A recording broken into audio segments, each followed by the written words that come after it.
Vous allez entendre des témoignages. Le 4 août dernier, une double explosion dans le port de la capitale libanaise causait, vous le savez, des dégâts matériels et humains considérables.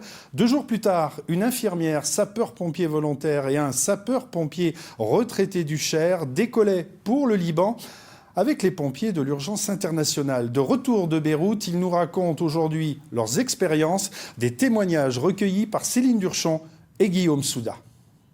Ils sont restés 8 jours dans l'enfer de Beyrouth après l'explosion qui a ravagé la ville.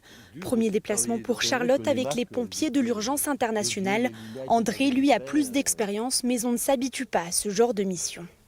Ce qui était vraiment éprouvant, enfin, pas éprouvant, c'est pas forcément le terme, c'était ce qui était marquant, c'était de voir réellement les dégâts de l'explosion.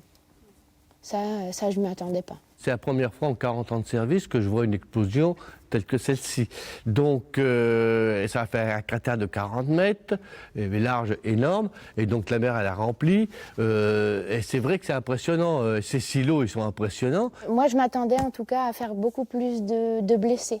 On était à 3 jours de l'explosion, je pensais qu'on allait être débordé de blessés. En fait non, ça a été géré vraiment par les hôpitaux locaux.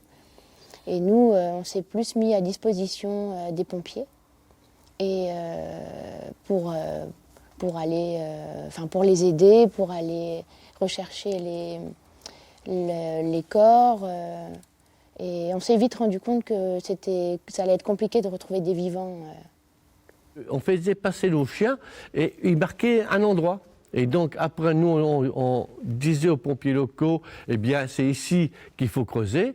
Les pelleteuses commençaient à dégager et à chaque fois qu'on descendait un peu, qu'on trouvait quelque chose, on faisait repasser nos chiens pour confirmer.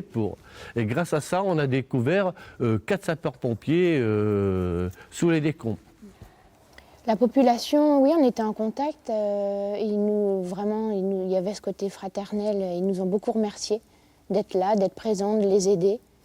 Et ce qui est aussi important pour eux, c'est les corps, parce qu'on pourrait dire, on va chercher des gens vivants. Et après, on dit, on cherche aussi des corps, ça sert à rien, mais ça leur sert à avoir leur mort et pouvoir faire leur deuil. On a fait ça, point final. Haïti, maintenant, c'est loin, mais il y a des images qui reviennent. Les Philippines, il y a des images qui reviennent.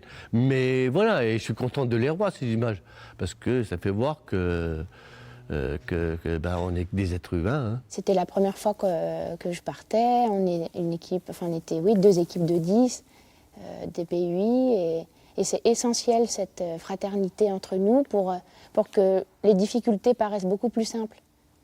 Chacun va désormais reprendre le cours de sa vie, mais une chose est sûre, il y aura un avant et un après Beyrouth.